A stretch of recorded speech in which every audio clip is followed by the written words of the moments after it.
In this video, I will show you how to get Discord Bug Hunter badge. So in order to get that, you need to make sure that you have actually submitted a bug problem on Discord. You can also head over to discord.com/bumpus/feedback-squad.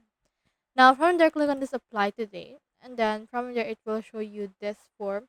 So why do you want to participate? So put in here to report bugs. Now click on the next option right here or the arrow option. And then how often do you use Discord? So let's click on this multiple times. So let's choose desktop app, browser right here. Then click on this arrow again. And then just select the platform that you want. And then other than Discord, which of the following communication app? So just choosing here the communication app that you want.